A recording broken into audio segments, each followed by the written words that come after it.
앤소니 드멜로 신부의 깨어나십시오 중에서 나는 우리가 행복을 원하지 않는다고 말했었다. 우리는 다른 것들을 원한다. 아니, 더 정확히 말하자면 우리는 무조건적인 행복을 원하지 않는다. 나는 이것도 있고 저것도 있고 다른 것도 있을 때만 행복할 준비가 되어 있다. 하지만 이것은 친구나 신에게 혹은 누구에게나 당신이 나의 행복입니다. 당신을 얻지 못하면 나는 행복하지 않겠어요. 라고 말하는 것과 같다. 이 점을 이해하는 것이 매우 중요하다. 우리는 그러한 조건들 없이 행복할 수 있다는 것을 상상할 수 없다.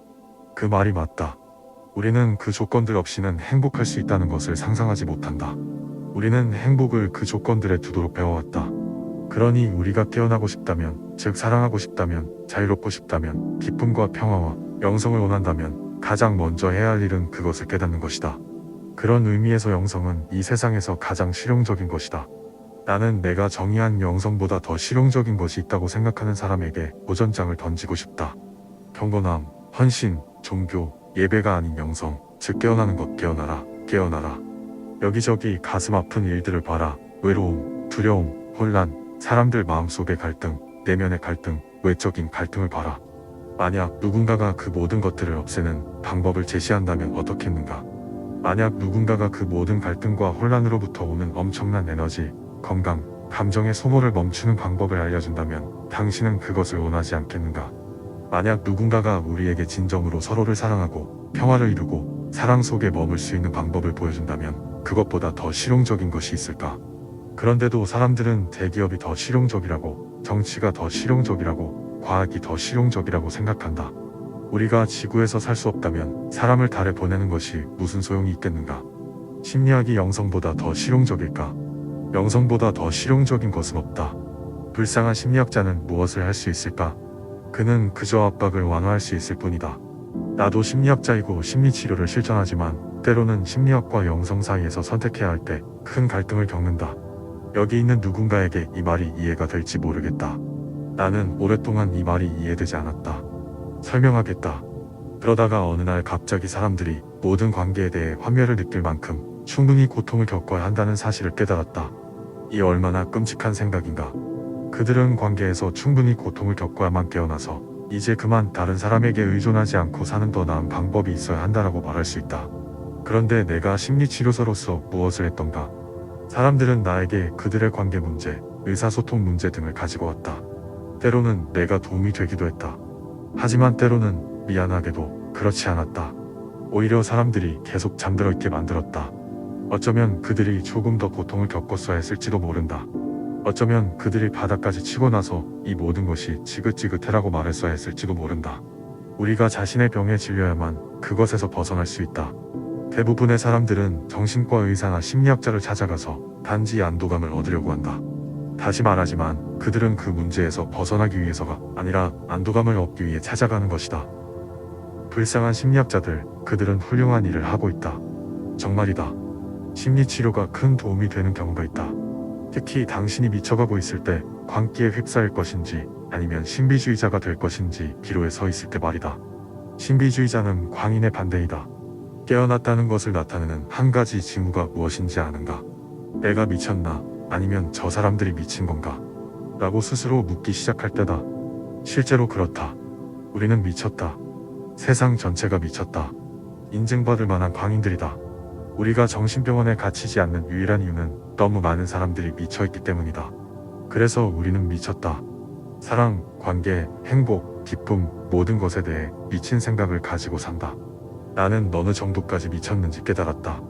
모두가 동의하는 것이 있다면 그것은 틀렸다고 확신할 수 있을 정도다. 모든 새로운 생각, 모든 위대한 생각은 처음에는 소수의 한 사람으로부터 시작되었다. 예수 그리스도라는 사람 소수의 한 사람이었다. 그가 말한 것과는 다른 이야기를 모든 사람이 하고 있었다. 부처 소수의 한 사람이었다. 그가 말한 것과는 다른 이야기를 모든 사람이 하고 있었다. 버트런드 러셀이 말했듯이 모든 위대한 사상은 신성모독으로 시작된다. 이는 정확하게 표현된 말이다. 그는 신성모독을 했다. 왜냐하면 사람들은 미쳤고 그 사실을 빨리 깨달을수록 당신의 정신적 나는 우리가 행복을 원하지 않는다고 말했었다. 우리는 다른 것들을 원한다. 아니, 더 정확히 말하자면 우리는 무조건적인 행복을 원하지 않는다. 나는 이것도 있고 저것도 있고 다른 것도 있을 때만 행복할 준비가 되어 있다. 하지만 이것은 친구나 신에게 혹은 누구에게나 당신이 나의 행복입니다. 당신을 얻지 못하면 나는 행복하지 않겠어요. 라고 말하는 것과 같다. 이 점을 이해하는 것이 매우 중요하다. 우리는 그러한 조건들 없이 행복할 수 있다는 것을 상상할 수 없다. 그 말이 맞다. 우리는 그 조건들 없이는 행복할 수 있다는 것을 상상하지 못한다. 우리는 행복을 그 조건들에 두도록 배워왔다. 그러니 우리가 깨어나고 싶다면, 즉 사랑하고 싶다면, 자유롭고 싶다면, 기쁨과 평화와 영성을 원한다면 가장 먼저 해야 할 일은 그것을 깨닫는 것이다. 그런 의미에서 영성은 이 세상에서 가장 실용적인 것이다. 나는 내가 정의한 영성보다 더 실용적인 것이 있다고 생각하는 사람에게 도전장을 던지고 싶다. 경건함, 헌신, 종교, 예배가 아닌 영성, 즉 깨어나는 것. 깨어나라, 깨어나라. 여기저기 가슴 아픈 일들을 봐라. 외로움, 두려움, 혼란, 사람들 마음속의 갈등, 내면의 갈등, 외적인 갈등을 봐라. 만약 누군가가 그 모든 것들을 없애는 방법을 제시한다면 어떻겠는가? 만약 누군가가 그 모든 갈등과 혼란으로부터 오는 엄청난 에너지, 건강, 감정의 소모를 멈추는 방법을 알려준다면 당신은 그것을 원하지 않겠는가? 만약 누군가가 우리에게 진정으로 서로를 사랑하고 평화를 이루고 사랑 속에 머물 수 있는 방법을 보여준다면 그것보다 더 실용적인 것이 있을까? 그런데도 사람들은 대기업이 더 실용적이라고, 정치가 더 실용적이라고, 과학이 더 실용적이라고 생각한다. 우리가 지구에서 살 수 없다면 사람을 달에 보내는 것이 무슨 소용이 있겠는가? 심리학이 영성보다 더 실용적일까? 영성보다 더 실용적인 것은 없다. 불쌍한 심리학자는 무엇을 할 수 있을까? 그는 그저 압박을 완화할 수 있을 뿐이다. 나도 심리학자이고 심리치료를 실천하지만 때로는 심리학과 영성 사이에서 선택해야 할 때 큰 갈등을 겪는다. 여기 있는 누군가에게 이 말이 이해가 될지 모르겠다. 나는 오랫동안 이 말이 이해되지 않았다. 설명하겠다. 그러다가 어느 날 갑자기 사람들이 모든 관계에 대해 환멸을 느낄 만큼 충분히 고통을 겪어야 한다는 사실을 깨달았다. 이 얼마나 끔찍한 생각인가. 그들은 관계에서 충분히 고통을 겪어야만 깨어나서 이제 그만 다른 사람에게 의존하지 않고 사는 더 나은 방법이 있어야 한다라고 말할 수 있다. 그런데 내가 심리치료사로서 무엇을 했던가? 사람들은 나에게 그들의 관계 문제, 의사소통 문제 등을 가지고 왔다. 때로는 내가 도움이 되기도 했다. 하지만 때로는 미안하게도 그렇지 않았다. 오히려 사람들이 계속 잠들어 있게 만들었다. 어쩌면 그들이 조금 더 고통을 겪었어야 했을지도 모른다. 어쩌면 그들이 바닥까지 치고 나서 이 모든 것이 지긋지긋해라고 말했어야 했을지도 모른다. 우리가 자신의 병에 질려야만 그것에서 벗어날 수 있다. 대부분의 사람들은 정신과 의사나 심리학자를 찾아가서 단지 안도감을 얻으려고 한다. 다시 말하지만 그들은 그 문제에서 벗어나기 위해서가 아니라 안도감을 얻기 위해 찾아가는 것이다. 불쌍한 심리학자들, 그들은 훌륭한 일을 하고 있다. 정말이다. 심리치료가 큰 도움이 되는 경우가 있다. 특히 당신이 미쳐가고 있을 때 광기에 휩싸일 것인지 아니면 신비주의자가 될 것인지 기로에 서 있을 때 말이다. 신비주의자는 광인의 반대이다. 깨어났다는 것을 나타내는 한 가지 징후가 무엇인지 아는가? 내가 미쳤나? 아니면 저 사람들이 미친 건가? 라고 스스로 묻기 시작할 때다. 실제로 그렇다. 우리는 미쳤다. 세상 전체가 미쳤다. 인증받을 만한 광인들이다. 우리가 정신병원에 갇히지 않는 유일한 이유는 너무 많은 사람들이 미쳐있기 때문이다. 그래서 우리는 미쳤다. 사랑, 관계, 행복, 기쁨, 모든 것에 대해 미친 생각을 가지고 산다. 나는 어느 정도까지 미쳤는지 깨달았다. 모두가 동의하는 것이 있다면 그것은 틀렸다고 확신할 수 있을 정도다. 모든 새로운 생각, 모든 위대한 생각은 처음에는 소수의 한 사람으로부터 시작되었다. 예수 그리스도라는 사람 소수의 한 사람이었다. 그가 말한 것과는 다른 이야기를 모든 사람이 하고 있었다. 부처 소수의 한 사람이었다. 그가 말한 것과는 다른 이야기를 모든 사람이 하고 있었다. 버트런드 러셀이 말했듯이 모든 위대한 사상은 신성모독으로 시작된다. 이는 정확하게 표현된 말이다. 그는 신성모독을 했다. 왜냐하면 사람들은 미쳤고 그 사실을 빨리 깨달을수록 당신의 정신적, 영적 건강에 좋기 때문이다. 그들을 믿지 말라. 가장 친한 친구도 믿지 말라. 당신은 당신의 가장 친한 친구에게 환멸을 느껴야 한다. 그들은 매우 영리하다. 당신도 그렇다. 아마도 당신은 자신이 그것을 알지 못할 것이다. 당신은 참으로 교활하고 미묘하며 영리하다. 당신은 멋진 연기를 하고 있다. 여기서 칭찬을 하고 있는 것 같지 않군. 하지만 다시 말한다. 당신은 깨어나길 원한다. 당신은 훌륭한 연기를 하고 있다. 그리고 그 사실조차 모르고 있다. 당신은 자신이 매우 사랑한다고 생각한다. 당신은 누구를 사랑하고 있는가? 당신의 자기 희생조차도 당신에게 좋은 기분을 준다. 그렇지 않은가? 나는 희생하고 있다. 나는 나의 이상에 부응하고 있다. 그러나 당신은 그로부터 뭔가를 얻고 있지 않은가? 당신이 깨어날 때까지는 항상 무언가를 얻고 있다. 여기서 첫 번째 단계가 있다. 당신이 깨어나길 원하지 않는다는 사실을 인식하라. 오래된 신문 조각이 100만 달러짜리 수표라고 최면에 걸려 생각하게 되었을 때 깨어나기가 얼마나 어려운지 생각해보라. 그 오래된 신문 조각에서 자신을 떼어놓는 것이 얼마나 어려운 일인지. 포기를 실천하는 것은 언제나 착각에 빠진 것이다. 놀랍지 않은가? 당신은 착각에 빠져 있다. 무엇을 포기하려는가? 어떤 것을 포기할 때마다 당신은 그 포기하려는 것에 영원히 묶여있게 된다. 인도의 한 구루는 이렇게 말한다. 매번 길거리 여자가 나에게 오면 그녀는 하나님 이야기만 한다. 난 지금 살고 있는 이 삶이 지긋지긋해요. 난 하나님을 원해요. 라고 말한다. 하지만 매번 사제가 오면 그는 성 이야기만 한다. 그렇다. 무언가를 포기할 때마다 당신은 그에 묶여있게 된다. 어떤 것과 싸울 때마다 당신은 그것에 영원히 묶여있게 된다. 싸우고 있는 한 당신은 그것에 힘을 주는 것이다. 싸우는 데 쓰는 힘만큼 그것에 힘을 실어주게 되는 것이다. 이것은 공산주의를 포함한 모든 것에 해당된다. 그러니 당신은 자신의 악마들을 받아들여야 한다. 왜냐하면 싸우는 순간 그것에 힘을 주게 되기 때문이다. 아무도 이 사실을 말해주지 않았는가? 무언가를 포기할 때마다 당신은 그것에 묶이게 된다. 유일한 해결책은 그것을 꿰뚫어 보는 것이다. 포기하지 말고 그것을 꿰뚫어 보라. 그것의 진정한 가치를 이해한다면 그것을 포기할 필요가 없어진다. 그것은 당신 손에서 자연스럽게 떨어져 나갈 것이다. 그러나 만약 당신이 그것을 깨닫지 못한다면, 그리고 이것 없이는, 저것 없이는 행복할 수 없다는 최면에 빠져 있다면 당신은 그 자리에 묶이게 된다. 우리가 당신을 위해 해야 할 일은 이른바 영성이라는 것이 시도하려는 것, 즉 당신이 희생을 하거나 무언가를 포기하게 만드는 것이 아니다. 그것은 쓸모없다. 당신은 여전히 잠들어 있는 것이다. 우리가 해야 할 일은 당신이 이해하도록 돕는 것이다. 이해하고 또 이해하는 것이다. 당신이 이해한다면 그것에 대한 욕망은 자연스럽게 떨어져 나갈 것이다. 이는 다른 말로 당신이 깨어난다면 그것에 대한 욕망을 자연스럽게 내려놓게 될 것이라는 말과 같다. 우리 중 일부는 인생의 가혹한 현실에 의해 깨어난다. 우리는 너무나 고통을 겪다가 깨어난다. 그러나 사람들은 삶과 계속 부딪히면서도 여전히 잠에서 깨어나지 않는다. 그들은 여전히 잠을 자고 있는 듯 걷는다. 그들은 결코 깨어나지 않는다. 안타깝게도 그들에게는 더 나은 방법이 있을 수 있다는 생각조차 들지 않는다. 그들에게는 더 나은 길이 있을 수 있다는 생각조차 들지 않는다. 하지만 만약 당신이 삶에 충분히 부딪히지 않았고 충분히 고통받지 않았다면 또 다른 방법이 있다. 그것은 듣는 것이다. 듣는다는 것은 내가 말하는 것에 동의해야 한다는 뜻이 아니다. 그것은 진정한 듣기가 아니다. 믿어달라. 내가 하는 말에 당신이 동의하든 하지 않든 사실 그건 중요하지 않다. 왜냐하면 동의와 반대는 단어와 개념, 그리고 이론에 관한 것이지 진리에 관한 것이 아니기 때문이다.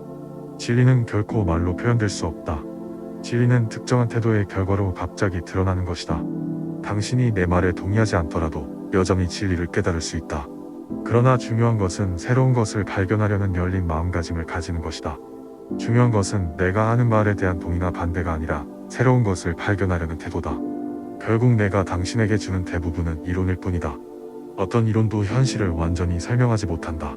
그러니 내가 당신에게 말할 수 있는 것은 진리에 대한 것이 아니라 진리에 이르는 장애물들에 대한 것이다. 그것들은 설명할 수 있다. 진리는 설명할 수 없다. 아무도 진리를 설명할 수 없다. 내가 할 수 있는 것은 당신의 거짓을 묘사하여 그것들을 버릴 수 있도록 돕는 것뿐이다. 내가 할 수 있는 것은 당신이 믿는 것과 그 믿음 체계가 당신을 불행하게 만드는 이유를 도전하게 돕는 것이다. 내가 할 수 있는 것은 당신이 배운 것을 버리도록 돕는 것이다. 영성에 관한 한, 배움이란 기존에 배운 것을 거의 모두 버리는 것을 의미한다. 버릴 수 있는 의지, 그리고 들을 수 있는 의지가 필요한 것이다. 당신은 내가 말할 때 대부분의 사람들이 하듯이 이미 당신이 생각하고 있는 것을 확인하기 위해 듣고 있는가? 내가 말하는 동안 당신의 반응을 관찰해보라. 자주 깜짝 놀라거나 충격을 받거나 당혹스럽거나 짜증이 나거나 화가 나거나 답답할 것이다. 아니면 좋아 라고 말할 수도 있다.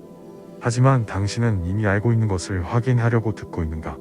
아니면 새로운 것을 발견하려고 듣고 있는가? 이것이 중요하다. 잠든 사람들에게는 이것이 매우 어렵다. 예수께서 복음을 선포했지만 거부당했다. 그 복음이 좋지 않아서가 아니라 새로운 것이었기 때문이다. 우리는 새로운 것을 싫어한다. 정말 싫어한다. 그리고 그 사실을 빨리 인정할수록 더 나을 것이다. 우리는 새로운 것을 원하지 않는다. 특히 그것이 우리를 불편하게 만들 때, 그리고 변화가 필요할 때, 특히나 내가 틀렸다라고 말해야 할 때, 우리는 더욱 싫어한다. 나는 한 번 스페인에서 87세 된 예수회를 만난 적이 있다. 그는 30에서 40년 전 인도에서 나의 교수이자 학장이었다. 그가 이런 워크숍에 참석했을 때 그는 이렇게 말했다. 당신의 말을 60년 전에 들었어야 했어. 알겠는가? 나는 평생 틀렸었어. 그 말을 들었을 때 마치 세상에서 가장 경이로운 장면을 보는 듯했다. 그게 바로 믿음이다. 진리에 대한 개방성, 그 결과가 무엇이든지 상관없이 그곳으로 당신을 이끌고 당신이 어디로 가는지조차 모를 때조차 그 길을 따라가려는 개방성이 바로 믿음이다. 그것은 믿음이지 신념이 아니다. 신념은 당신에게 많은 안정감을 주지만 믿음은 불안정함이다. 당신은 모른다. 하지만 당신은 따를 준비가 되어 있고 열려 있으며 마음이 활짝 열려 있다. 당신은 들을 준비가 되어 있다. 하지만 마음이 열려 있다는 것이 모든 것을 그대로 받아들이라는 뜻은 아니다. 그것은 스피커가 말하는 것을 무비판적으로 받아들이라는 의미가 아니다. 그렇지 않다. 당신은 내가 말하는 모든 것을 비판해야 한다. 그러나 고집스럽게가 아니라 열린 태도로 비판해야 한다. 모든 것을 도전하라. 부처님의 아름다운 말씀을 기억하라. 부처님은 이렇게 말씀하셨다. 수행자와 학자들은 나의 말을 존경심 때문에 받아들이지 말고 금세공인이 금을 분석하듯이 자르고 긁고 문지르고 녹여야 한다. 당신이 그렇게 할 때 당신은 듣고 있는 것이다. 그러면 당신은 또 한 걸음 더 깨어나는 길로 나아가는 것이다. 제가 말했듯이 첫 번째 단계는 당신이 깨어나고 싶지 않다는 것, 행복하고 싶지 않다는 것을 인정할 준비가 되어 있는 것이다. 그 안에는 여러 가지 저항이 있다.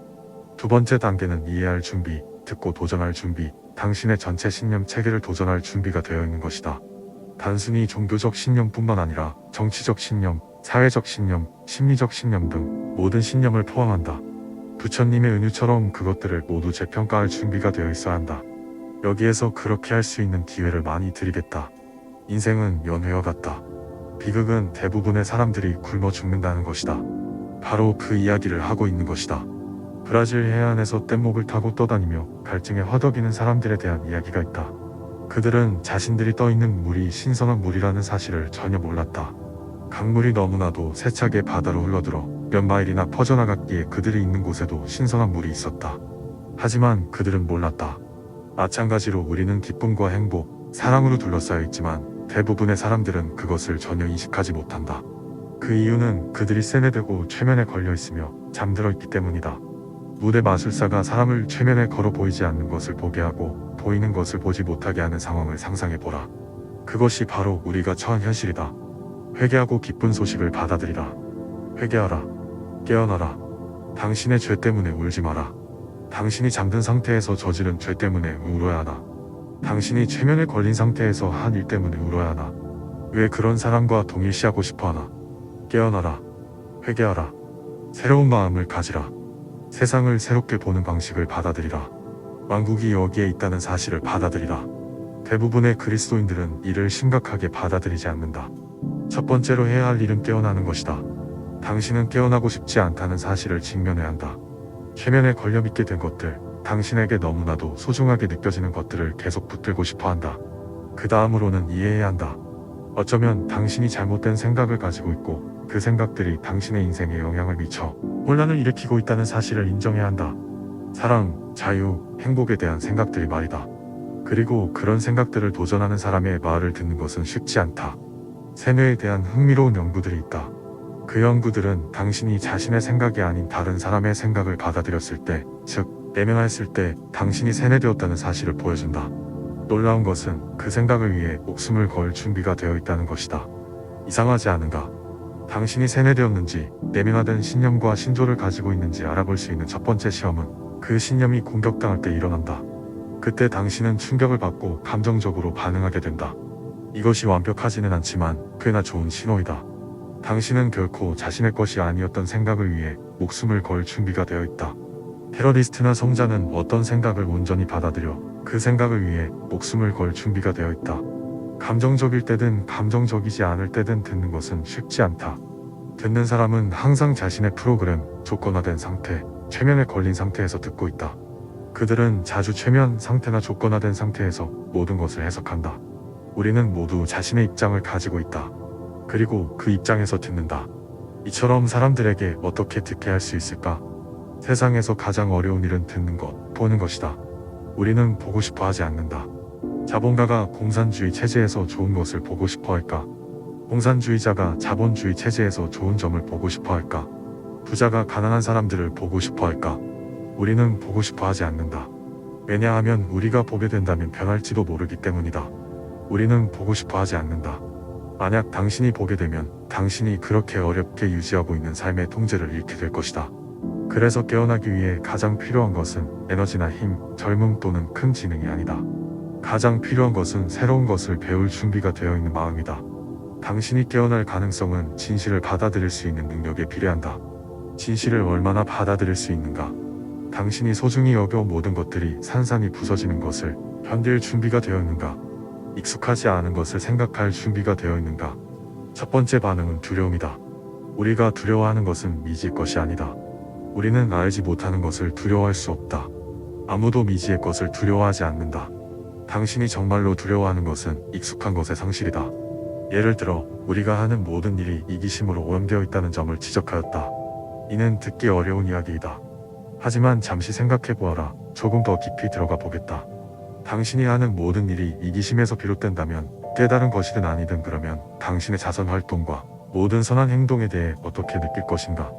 그들은 어떻게 될 것인가? 잠깐 생각해보아라. 당신이 했던 모든 선행 또는 그중 일부를 떠올려 보아라. 이제 그 행동들이 실제로는 이기심에서 비롯된 것이라는 점을 이해해보아라. 당신이 알든 모르든 간에. 그러면 당신의 자부심은 어떻게 될 것인가? 당신의 허영심은요? 당신이 자선 활동을 했을 때 느끼던 그 좋은 기분은 어떻게 될 것인가? 그것은 평범해지지 않겠는가? 이웃을 내려다보던 시각은 어떻게 변할 것인가? 당신이 그렇게 이기적이라고 생각했던 이웃을 보며 내 이웃은 나보다 취향이 더 거칠어라고 말하게 될 것이다. 사실 당신이 더 위험한 사람이라는 것을 깨닫게 된다. 예수님은 당신 같은 사람들과는 덜 문제를 겪으셨던 것 같다. 그는 자신이 선하다고 확신하는 사람들과 문제를 겪었다. 반면 공개적으로 이기적이고 그 사실을 아는 사람들은 별로 문제가 되지 않았다. 이렇게 해방적인 경험이 있다는 것을 볼 수 있는가? 깨어나라. 그것은 해방적이다. 어찐 일라닐까? 우울감을 느끼고 있나? 아마 그럴 수도 있다. 이 세상에서 당신이 누구보다 낫지 않다는 것을 깨닫는 것이 얼마나 멋진 일인가? 그렇지 않은가? 실망하고 있나? 우리가 드러낸 것을 보아라. 당신의 허영심은 어떻게 변할 것인가? 당신은 자신이 다른 사람들보다 낫다는 기분을 주고 싶어 하겠지만 이제 우리는 하나의 오류를 밝혀냈다. 나는 우리가 행복을 원하지 않는다고 말했었다. 우리는 다른 것들을 원한다. 아니, 더 정확히 말하자면 우리는 무조건적인 행복을 원하지 않는다. 나는 이것도 있고 저것도 있고 다른 것도 있을 때만 행복할 준비가 되어 있다. 하지만 이것은 친구나 신에게 혹은 누구에게나 당신이 나의 행복입니다. 당신을 얻지 못하면 나는 행복하지 않겠어요. 라고 말하는 것과 같다. 이 점을 이해하는 것이 매우 중요하다. 우리는 그러한 조건들 없이 행복할 수 있다는 것을 상상할 수 없다. 그 말이 맞다. 우리는 그 조건들 없이는 행복할 수 있다는 것을 상상하지 못한다. 우리는 행복을 그 조건들에 두도록 배워왔다. 그러니 우리가 깨어나고 싶다면, 즉 사랑하고 싶다면, 자유롭고 싶다면, 기쁨과 평화와 영성을 원한다면 가장 먼저 해야 할 일은 그것을 깨닫는 것이다. 그런 의미에서 영성은 이 세상에서 가장 실용적인 것이다. 나는 내가 정의한 영성보다 더 실용적인 것이 있다고 생각하는 사람에게 도전장을 던지고 싶다. 경건함, 헌신, 종교, 예배가 아닌 영성, 즉 깨어나는 것. 깨어나라, 깨어나라. 여기저기 가슴 아픈 일들을 봐라. 외로움, 두려움, 혼란, 사람들 마음속의 갈등, 내면의 갈등, 외적인 갈등을 봐라. 만약 누군가가 그 모든 것들을 없애는 방법을 제시한다면 어떻겠는가? 만약 누군가가 그 모든 갈등과 혼란으로부터 오는 엄청난 에너지, 건강, 감정의 소모를 멈추는 방법을 알려준다면 당신은 그것을 원하지 않겠는가? 만약 누군가가 우리에게 진정으로 서로를 사랑하고 평화를 이루고 사랑 속에 머물 수 있는 방법을 보여준다면 그것보다 더 실용적인 것이 있을까? 그런데도 사람들은 대기업이 더 실용적이라고, 정치가 더 실용적이라고, 과학이 더 실용적이라고 생각한다. 우리가 지구에서 살 수 없다면 사람을 달에 보내는 것이 무슨 소용이 있겠는가? 심리학이 영성보다 더 실용적일까? 영성보다 더 실용적인 것은 없다. 불쌍한 심리학자는 무엇을 할 수 있을까? 그는 그저 압박을 완화할 수 있을 뿐이다. 나도 심리학자이고 심리치료를 실천하지만 때로는 심리학과 영성 사이에서 선택해야 할 때 큰 갈등을 겪는다. 여기 있는 누군가에게 이 말이 이해가 될지 모르겠다. 나는 오랫동안 이 말이 이해되지 않았다. 설명하겠다. 그러다가 어느 날 갑자기 사람들이 모든 관계에 대해 환멸을 느낄 만큼 충분히 고통을 겪어야 한다는 사실을 깨달았다. 이 얼마나 끔찍한 생각인가. 그들은 관계에서 충분히 고통을 겪어야만 깨어나서 이제 그만 다른 사람에게 의존하지 않고 사는 더 나은 방법이 있어야 한다라고 말할 수 있다. 그런데 내가 심리치료사로서 무엇을 했던가? 사람들은 나에게 그들의 관계 문제, 의사소통 문제 등을 가지고 왔다. 때로는 내가 도움이 되기도 했다. 하지만 때로는 미안하게도 그렇지 않았다. 오히려 사람들이 계속 잠들어 있게 만들었다. 어쩌면 그들이 조금 더 고통을 겪었어야 했을지도 모른다. 어쩌면 그들이 바닥까지 치고 나서 이 모든 것이 지긋지긋해라고 말했어야 했을지도 모른다. 우리가 자신의 병에 질려야만 그것에서 벗어날 수 있다.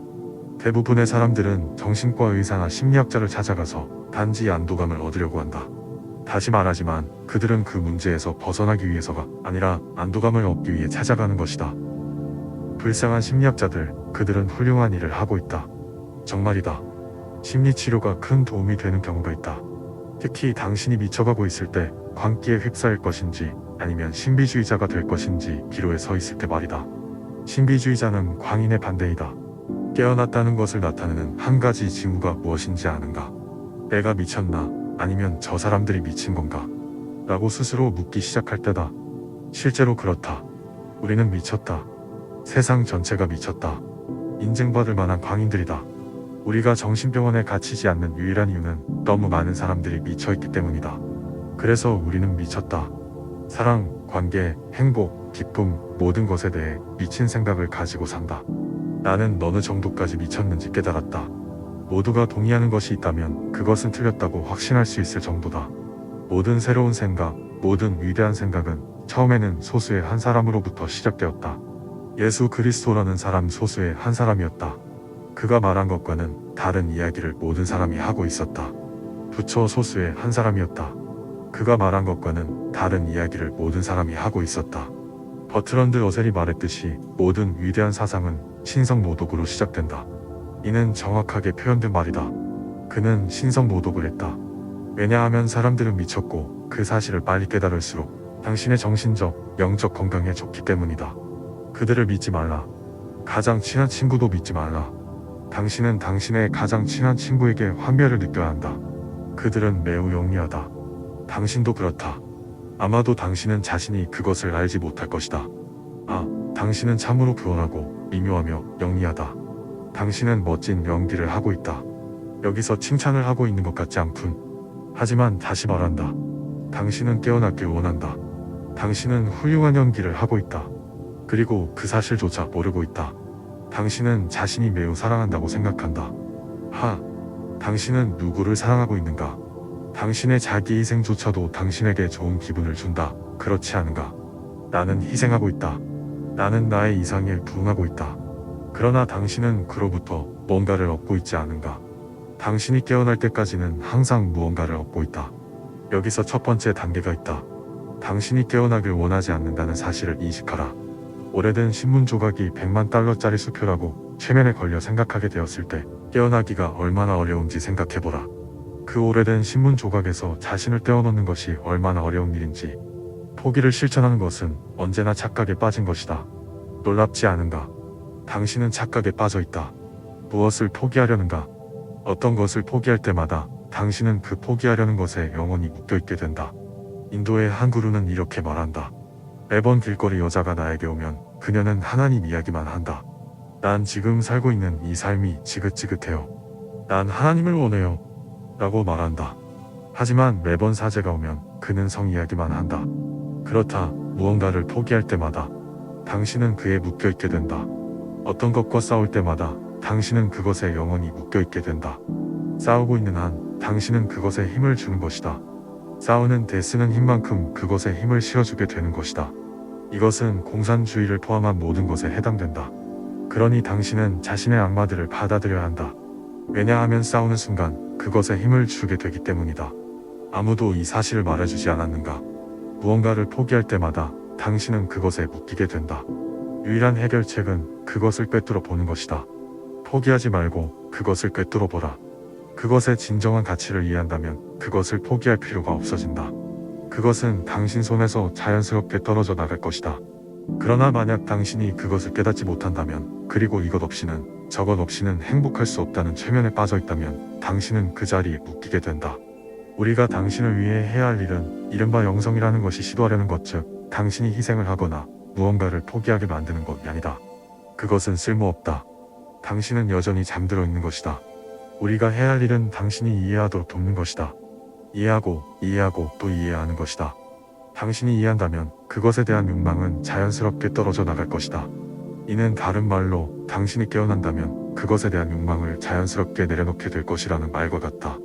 우리 중 일부는 인생의 가혹한 현실에 의해 깨어난다. 우리는 너무나 고통을 겪다가 깨어난다. 그러나 사람들은 삶과 계속 부딪히면서도 여전히 잠에서 깨어나지 않는다. 그들은 여전히 잠을 자고 있는 듯 걷는다. 그들은 결코 깨어나지 않는다. 안타깝게도 그들에게는 더 나은 방법이 있을 수 있다는 생각조차 들지 않는다. 그들에게는 더 나은 길이 있을 수 있다는 생각조차 들지 않는다. 하지만 만약 당신이 삶에 충분히 부딪히지 않았고 충분히 고통받지 않았다면 또 다른 방법이 있다. 그것은 듣는 것이다. 듣는다는 것은 내가 말하는 것에 동의해야 한다는 뜻이 아니다. 그것은 진정한 듣기가 아니다. 믿어달라. 내가 하는 말에 당신이 동의하든 하지 않든 사실 그건 중요하지 않다. 왜냐하면 동의와 반대는 단어와 개념, 그리고 이론에 관한 것이지 진리에 관한 것이 아니기 때문이다. 진리는 결코 말로 표현될 수 없다. 진리는 특정한 태도의 결과로 갑자기 드러나는 것이다. 당신이 내 말에 동의하지 않더라도 여전히 진리를 깨달을 수 있다. 그러나 중요한 것은 새로운 것을 발견하려는 열린 마음가짐을 가지는 것이다. 중요한 것은 내가 하는 말에 대한 동의나 반대가 아니라 새로운 것을 발견하려는 태도다. 결국 내가 당신에게 주는 대부분은 이론일 뿐이다. 어떤 이론도 현실을 완전히 설명하지 못한다. 그러니 내가 당신에게 말할 수 있는 것은 진리에 대한 것이 아니라 진리에 이르는 장애물들에 대한 것이다. 그것들은 설명할 수 있다. 진리는 설명할 수 없다. 아무도 진리를 설명할 수 없다. 내가 할 수 있는 것은 당신의 거짓을 묘사하여 그것들을 버릴 수 있도록 돕는 것뿐이다. 내가 할 수 있는 것은 당신이 믿는 것과 그 믿음 체계가 당신을 불행하게 만드는 이유를 도전하게 돕는 것이다. 내가 할 수 있는 것은 당신이 배운 것을 버리도록 돕는 것이다. 영성에 관한 한, 배움이란 기존에 배운 것을 거의 모두 버리는 것을 의미한다. 버릴 수 있는 의지, 그리고 들을 수 있는 의지가 필요한 것이다. 당신은 내가 말할 때 대부분의 사람들이 하듯이 이미 당신이 생각하고 있는 것을 확인하기 위해 듣고 있는가? 내가 말하는 동안 당신의 반응을 관찰해보라. 자주 깜짝 놀라거나 충격을 받거나 당혹스럽거나 짜증이 나거나 화가 나거나 답답할 것이다. 아니면 좋아 라고 말할 수도 있다. 하지만 당신은 이미 알고 있는 것을 확인하려고 듣고 있는가? 아니면 새로운 것을 발견하려고 듣고 있는가? 이것이 중요하다. 잠든 사람들에게는 이것이 매우 어렵다. 예수께서 복음을 선포했지만 거부당했다. 그 복음이 좋지 않아서가 아니라 새로운 것이었기 때문이다. 우리는 새로운 것을 싫어한다. 정말 싫어한다. 그리고 그 사실을 빨리 인정할수록 더 나을 것이다. 우리는 새로운 것을 원하지 않는다. 특히 그것이 우리를 불편하게 만들 때, 그리고 변화가 필요할 때, 특히나 내가 틀렸다라고 말해야 할 때, 우리는 더욱 싫어한다. 나는 한 번 스페인에서 87세 된 예수회를 만난 적이 있다. 그는 30에서 40년 전 인도에서 나의 교수이자 학장이었다. 그가 이런 워크숍에 참석했을 때 그는 이렇게 말했다. 당신의 말을 60년 전에 들었어야 했어. 알겠는가? 나는 평생 틀렸었어. 그 말을 들었을 때 마치 세상에서 가장 경이로운 장면을 보는 듯했다. 그게 바로 믿음이다. 진리에 대한 개방성, 그 결과가 무엇이든지 상관없이 그곳으로 당신을 이끌고 당신이 어디로 가는지조차 모를 때조차 그 길을 따라가려는 개방성이 바로 믿음이다. 그것은 믿음이지 신념이 아니다. 신념은 당신에게 많은 안정감을 주지만 믿음은 불안정함이다. 당신은 모른다. 하지만 당신은 따를 준비가 되어 있고 열려 있으며 마음이 활짝 열려 있다. 당신은 들을 준비가 되어 있다. 하지만 마음이 열려 있다는 것이 모든 것을 그대로 받아들이라는 뜻은 아니다. 그것은 스피커가 말하는 것을 무비판적으로 받아들이라는 의미가 아니다. 그렇지 않다. 당신은 내가 말하는 모든 것을 비판해야 한다. 그러나 고집스럽게가 아니라 열린 태도로 비판해야 한다. 모든 것을 도전하라. 부처님의 아름다운 말씀을 기억하라. 부처님은 이렇게 말씀하셨다. 수행자와 학자들은 나의 말을 존경심 때문에 받아들이지 말고 금세공인이 금을 분석하듯이 자르고 긁고 문지르고 녹여야 한다. 당신이 그렇게 할 때 당신은 듣고 있는 것이다. 그러면 당신은 또 한 걸음 더 깨어나는 길로 나아가는 것이다.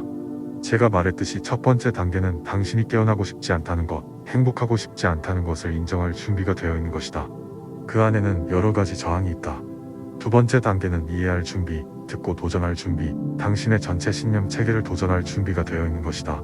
단순히 종교적 신념뿐만 아니라 정치적 신념, 사회적 신념, 심리적 신념 등 모든 신념을 포함한다. 부처님의 은유처럼 그것들을 모두 재평가할 준비가 되어 있어야 한다. 여기에서 그렇게 할 수 있는 기회를 많이 드리겠다. 인생은 연회와 같다. 비극은 대부분의 사람들이 굶어 죽는다는 것이다. 바로 그 이야기를 하고 있는 것이다. 브라질 해안에서 뗏목을 타고 떠다니며 갈증에 화덕이는 사람들에 대한 이야기가 있다. 그들은 자신들이 떠있는 물이 신선한 물이라는 사실을 전혀 몰랐다.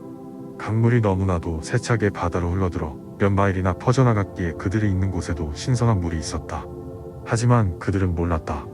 마찬가지로 우리는 기쁨과 행복, 사랑으로 둘러싸여 있지만 대부분의 사람들은 그것을 전혀 인식하지 못한다. 그 이유는 그들이 세뇌되고 최면에 걸려 있으며 잠들어 있기 때문이다. 무대 마술사가 사람을 최면에 걸어 보이지 않는 것을 보게 하고 보이는 것을 보지 못하게 하는 상황을 상상해보라. 그것이 바로 우리가 처한 현실이다. 회개하고 기쁜 소식을 받아들이라. 회개하라. 깨어나라. 당신의 죄 때문에 울지 마라. 당신이 잠든 상태에서 저지른 죄 때문에 울어야 하나? 당신이 최면에 걸린 상태에서 한 일 때문에 울어야 하나? 왜 그런 사람과 동일시하고 싶어 하나? 깨어나라. 회개하라. 새로운 마음을 가지라. 세상을 새롭게 보는 방식을 받아들이라. 왕국이 여기에 있다는 사실을 받아들이라. 대부분의 그리스도인들은 이를 심각하게 받아들이지 않는다. 첫 번째로 해야 할 일은 깨어나는 것이다. 당신은 깨어나고 싶지 않다는 사실을 직면해야 한다. 최면에 걸려 믿게 된 것들, 당신에게 너무나도 소중하게 느껴지는 것들을 계속 붙들고 싶어 한다. 그 다음으로는 이해해야 한다. 어쩌면 당신이 잘못된 생각을 가지고 있고 그 생각들이 당신의 인생에 영향을 미쳐 혼란을 일으키고 있다는 사실을 인정해야 한다. 사랑, 자유, 행복에 대한 생각들이 말이다. 그리고 그런 생각들을 도전하는 사람의 말을 듣는 것은 쉽지 않다. 세뇌에 대한 흥미로운 연구들이 있다. 그 연구들은 당신이 자신의 생각이 아닌 다른 사람의 생각을 받아들였을 때, 즉 내면화했을 때 당신이 세뇌되었다는 사실을 보여준다. 놀라운 것은 그 생각을 위해 목숨을 걸 준비가 되어 있다는 것이다. 이상하지 않은가? 당신이 세뇌되었는지 내면화된 신념과 신조를 가지고 있는지 알아볼 수 있는 첫 번째 시험은 그 신념이 공격당할 때 일어난다. 그때 당신은 충격을 받고 감정적으로 반응하게 된다. 이것이 완벽하지는 않지만 꽤나 좋은 신호이다. 당신은 결코 자신의 것이 아니었던 생각을 위해 목숨을 걸 준비가 되어 있다. 테러리스트나 성자는 어떤 생각을 온전히 받아들여 그 생각을 위해 목숨을 걸 준비가 되어 있다. 감정적일 때든 감정적이지 않을 때든 듣는 것은 쉽지 않다. 듣는 사람은 항상 자신의 프로그램, 조건화된 상태, 최면에 걸린 상태에서 듣고 있다. 그들은 자주 최면 상태나 조건화된 상태에서 모든 것을 해석한다. 우리는 모두 자신의 입장을 가지고 있다. 그리고 그 입장에서 듣는다. 이처럼 사람들에게 어떻게 듣게 할 수 있을까? 세상에서 가장 어려운 일은 듣는 것, 보는 것이다. 우리는 보고 싶어 하지 않는다. 자본가가 공산주의 체제에서 좋은 것을 보고 싶어 할까? 공산주의자가 자본주의 체제에서 좋은 점을 보고 싶어 할까? 부자가 가난한 사람들을 보고 싶어 할까? 우리는 보고 싶어 하지 않는다. 왜냐하면 우리가 보게 된다면 변할지도 모르기 때문이다. 우리는 보고 싶어 하지 않는다. 만약 당신이 보게 되면 당신이 그렇게 어렵게 유지하고 있는 삶의 통제를 잃게 될 것이다. 그래서 깨어나기 위해 가장 필요한 것은 에너지나 힘, 젊음 또는 큰 지능이 아니다. 가장 필요한 것은 새로운 것을 배울 준비가 되어 있는 마음이다. 당신이 깨어날 가능성은 진실을 받아들일 수 있는 능력에 비례한다. 진실을 얼마나 받아들일 수 있는가? 당신이 소중히 여겨 모든 것들이 산산이 부서지는 것을 견딜 준비가 되어 있는가? 익숙하지 않은 것을 생각할 준비가 되어 있는가? 첫 번째 반응은 두려움이다. 우리가 두려워하는 것은 미지의 것이 아니다. 우리는 알지 못하는 것을 두려워할 수 없다. 아무도 미지의 것을 두려워하지 않는다. 당신이 정말로 두려워하는 것은 익숙한 것의 상실이다. 예를 들어 우리가 하는 모든 일이 이기심으로 오염되어 있다는 점을 지적하였다. 이는 듣기 어려운 이야기이다. 하지만 잠시 생각해 보아라. 조금 더 깊이 들어가 보겠다. 당신이 하는 모든 일이 이기심에서 비롯된다면 깨달은 것이든 아니든 그러면 당신의 자선 활동과 모든 선한 행동에 대해 어떻게 느낄 것인가? 그들은 어떻게 될 것인가? 잠깐 생각해 보아라. 당신이 했던 모든 선행 또는 그중 일부를 떠올려 보아라. 이제 그 행동들이 실제로는 이기심에서 비롯된 것이라는 점을 이해해 보아라. 당신이 알든 모르든 간에. 그러면 당신의 자부심은 어떻게 될 것인가? 당신의 허영심은요? 당신이 자선 활동을 했을 때 느끼던 그 좋은 기분은 어떻게 될 것인가? 그것은 평범해지지 않겠는가? 이웃을 내려다보던 시각은 어떻게 변할 것인가? 당신이 그렇게 이기적이라고 생각했던 이웃을 보며 내 이웃은 나보다 취향이 더 거칠어라고 말하게 될 것이다. 사실 당신이 더 위험한 사람이라는 것을 깨닫게 된다. 예수님은 당신 같은 사람들과는 덜 문제를 겪으셨던 것 같다. 그는 자신이 선하다고 확신하는 사람들과 문제를 겪었다. 반면 공개적으로 이기적이고 그 사실을 아는 사람들은 별로 문제가 되지 않았다. 이렇게 해방적인 경험이 있다는 것을 볼 수 있는가? 깨어나라. 그것은 해방적이다. 어찐 일라닐까? 우울감을 느끼고 있나? 아마 그럴 수도 있다. 이 세상에서 당신이 누구보다 낫지 않다는 것을 깨닫는 것이 얼마나 멋진 일인가? 그렇지 않은가? 실망하고 있나? 우리가 드러낸 것을 보아라. 당신의 허영심은 어떻게 변할 것인가? 당신은 자신이 다른 사람들보다 낫다는 기분을 주고 싶어 하겠지만 이제 우리는 하나의 오류를 밝혀냈다. 영적 건강에 좋기 때문이다. 그들을 믿지 말라. 가장 친한 친구도 믿지 말라. 당신은 당신의 가장 친한 친구에게 환멸을 느껴야 한다. 그들은 매우 영리하다. 당신도 그렇다. 아마도 당신은 자신이 그것을 알지 못할 것이다. 당신은 참으로 교활하고 미묘하며 영리하다. 당신은 멋진 연기를 하고 있다. 여기서 칭찬을 하고 있는 것 같지 않군. 하지만 다시 말한다. 당신은 깨어나길 원한다. 당신은 훌륭한 연기를 하고 있다. 그리고 그 사실조차 모르고 있다. 당신은 자신이 매우 사랑한다고 생각한다. 당신은 누구를 사랑하고 있는가? 당신의 자기 희생조차도 당신에게 좋은 기분을 준다. 그렇지 않은가? 나는 희생하고 있다. 나는 나의 이상에 부응하고 있다. 그러나 당신은 그로부터 뭔가를 얻고 있지 않은가? 당신이 깨어날 때까지는 항상 무언가를 얻고 있다. 여기서 첫 번째 단계가 있다. 당신이 깨어나길 원하지 않는다는 사실을 인식하라. 오래된 신문 조각이 100만 달러짜리 수표라고 최면에 걸려 생각하게 되었을 때 깨어나기가 얼마나 어려운지 생각해보라. 그 오래된 신문 조각에서 자신을 떼어놓는 것이 얼마나 어려운 일인지. 포기를 실천하는 것은 언제나 착각에 빠진 것이다. 놀랍지 않은가? 당신은 착각에 빠져 있다. 무엇을 포기하려는가? 어떤 것을 포기할 때마다 당신은 그 포기하려는 것에 영원히 묶여있게 된다. 인도의 한 구루는 이렇게 말한다. 매번 길거리 여자가 나에게 오면 그녀는 하나님 이야기만 한다. 난 지금 살고 있는 이 삶이 지긋지긋해요. 난 하나님을 원해요. 라고 말한다. 하지만 매번 사제가 오면 그는 성 이야기만 한다. 그렇다. 무언가를 포기할 때마다 당신은 그에 묶여있게 된다. 어떤 것과 싸울 때마다 당신은 그것에 영원히 묶여있게 된다. 싸우고 있는 한 당신은 그것에 힘을 주는 것이다. 싸우는 데 쓰는 힘만큼 그것에 힘을 실어주게 되는 것이다. 이것은 공산주의를 포함한 모든 것에 해당된다. 그러니 당신은 자신의 악마들을 받아들여야 한다. 왜냐하면 싸우는 순간 그것에 힘을 주게 되기 때문이다. 아무도 이 사실을 말해주지 않았는가? 무언가를 포기할 때마다 당신은 그것에 묶이게 된다. 유일한 해결책은 그것을 꿰뚫어 보는 것이다. 포기하지 말고 그것을 꿰뚫어 보라. 그것의 진정한 가치를 이해한다면 그것을 포기할 필요가 없어진다. 그것은 당신 손에서 자연스럽게 떨어져 나갈 것이다. 그러나 만약 당신이 그것을 깨닫지 못한다면, 그리고 이것 없이는 저것 없이는 행복할 수 없다는 최면에 빠져 있다면 당신은 그 자리에 묶이게 된다. 우리가 당신을 위해 해야 할 일은 이른바 영성이라는 것이 시도하려는 것, 즉 당신이 희생을 하거나 무언가를 포기하게 만드는 것이 아니다. 그것은 쓸모없다. 당신은 여전히 잠들어 있는 것이다. 우리가 해야 할 일은 당신이 이해하도록 돕는 것이다. 이해하고 또 이해하는 것이다. 당신이 이해한다면 그것에 대한 욕망은 자연스럽게 떨어져 나갈 것이다. 이는 다른 말로 당신이 깨어난다면 그것에 대한 욕망을 자연스럽게 내려놓게 될 것이라는 말과 같다. 우리 중 일부는 인생의 가혹한 현실에 의해 깨어난다. 우리는 너무나 고통을 겪다가 깨어난다. 그러나 사람들은 삶과 계속 부딪히면서도 여전히 잠에서 깨어나지 않는다. 그들은 여전히 잠을 자고 있는 듯 걷는다. 그들은 결코 깨어나지 않는다. 안타깝게도 그들에게는 더 나은 방법이 있을 수 있다는 생각조차 들지 않는다.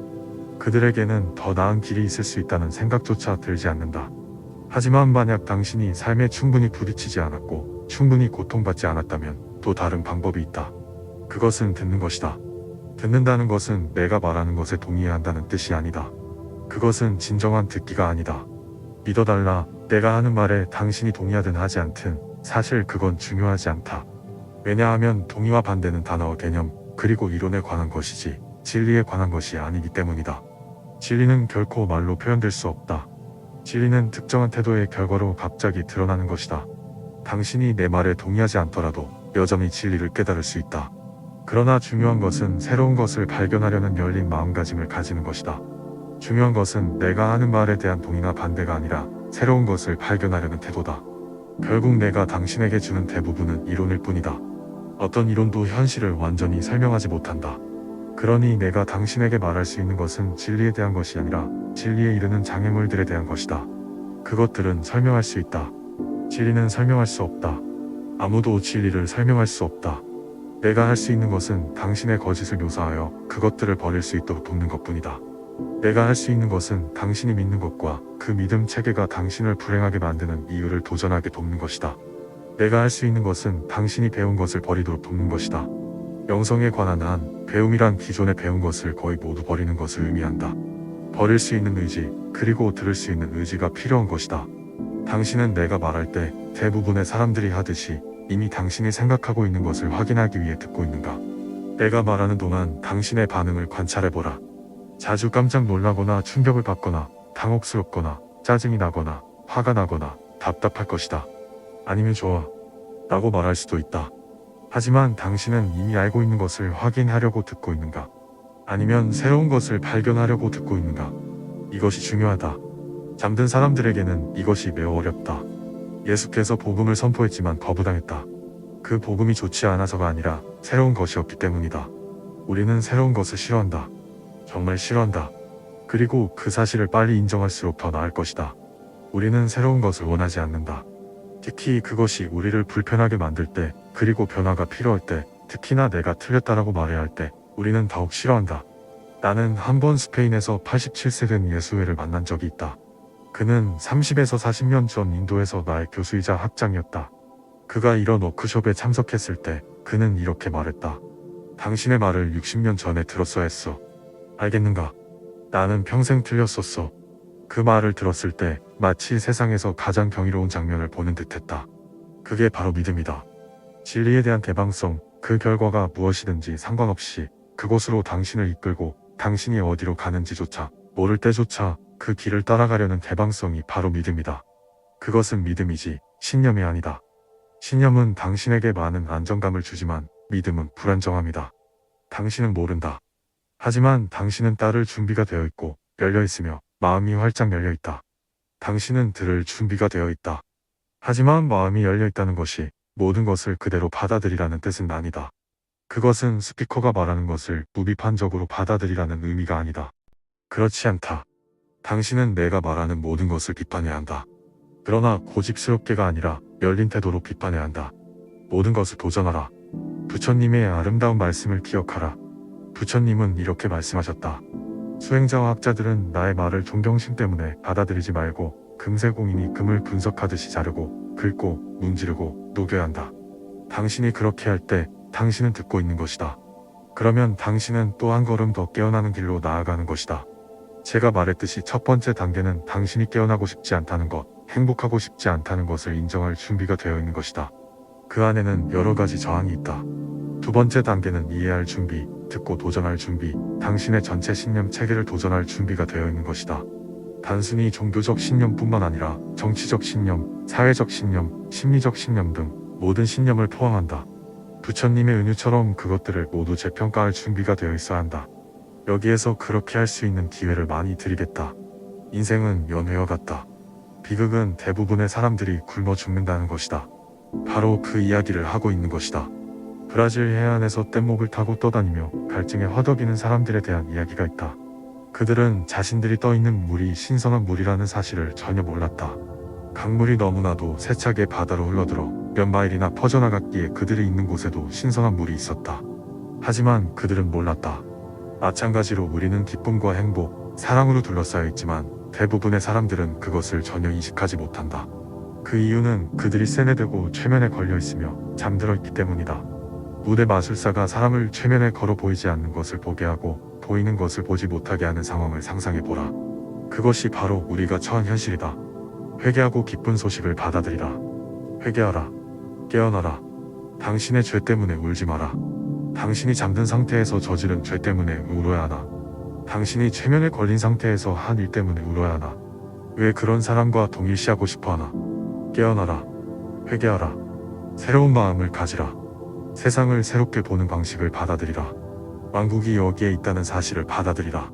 대부분의 그리스도인들은 이를 심각하게 받아들이지 않는다. 첫 번째로 해야 할 일은 깨어나는 것이다. 당신은 깨어나고 싶지 않다는 사실을 직면해야 한다. 최면에 걸려 믿게 된 것들, 당신에게 너무나도 소중하게 느껴지는 것들을 계속 붙들고 싶어 한다. 그 다음으로는 이해해야 한다. 어쩌면 당신이 잘못된 생각을 가지고 있고 그 생각들이 당신의 인생에 영향을 미쳐 혼란을 일으키고 있다는 사실을 인정해야 한다. 사랑, 자유, 행복에 대한 생각들이 말이다. 그리고 그런 생각들을 도전하는 사람의 말을 듣는 것은 쉽지 않다. 세뇌에 대한 흥미로운 연구들이 있다.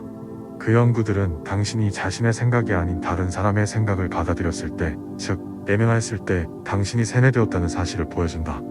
놀라운 것은 그 생각을 위해 목숨을 걸 준비가 되어 있다는 것이다. 이상하지 않은가? 당신이 세뇌되었는지 내면화된 신념과 신조를 가지고 있는지 알아볼 수 있는 첫 번째 시험은 그 신념이 공격당할 때 일어난다. 그때 당신은 충격을 받고 감정적으로 반응하게 된다. 이것이 완벽하지는 않지만 꽤나 좋은 신호이다. 당신은 결코 자신의 것이 아니었던 생각을 위해 목숨을 걸 준비가 되어 있다. 테러리스트나 성자는 어떤 생각을 온전히 받아들여 그 생각을 위해 목숨을 걸 준비가 되어 있다. 감정적일 때든 감정적이지 않을 때든 듣는 것은 쉽지 않다. 듣는 사람은 항상 자신의 프로그램, 조건화된 상태, 최면에 걸린 상태에서 듣고 있다. 그들은 자주 최면 상태나 조건화된 상태에서 모든 것을 해석한다. 우리는 모두 자신의 입장을 가지고 있다. 그리고 그 입장에서 듣는다. 이처럼 사람들에게 어떻게 듣게 할 수 있을까? 세상에서 가장 어려운 일은 듣는 것, 보는 것이다. 우리는 보고 싶어 하지 않는다. 자본가가 공산주의 체제에서 좋은 것을 보고 싶어 할까? 공산주의자가 자본주의 체제에서 좋은 점을 보고 싶어 할까? 부자가 가난한 사람들을 보고 싶어 할까? 우리는 보고 싶어 하지 않는다. 왜냐하면 우리가 보게 된다면 변할지도 모르기 때문이다. 우리는 보고 싶어 하지 않는다.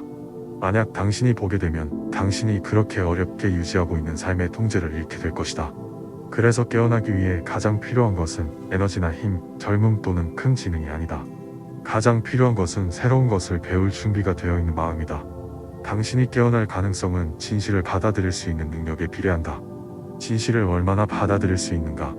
당신이 소중히 여겨 모든 것들이 산산이 부서지는 것을 견딜 준비가 되어 있는가? 익숙하지 않은 것을 생각할 준비가 되어 있는가? 첫 번째 반응은 두려움이다. 우리가 두려워하는 것은 미지의 것이 아니다. 우리는 알지 못하는 것을 두려워할 수 없다. 아무도 미지의 것을 두려워하지 않는다. 당신이 정말로 두려워하는 것은 익숙한 것의 상실이다. 예를 들어 우리가 하는 모든 일이 이기심으로 오염되어 있다는 점을 지적하였다. 이는 듣기 어려운 이야기이다. 하지만 잠시 생각해 보아라. 조금 더 깊이 들어가 보겠다.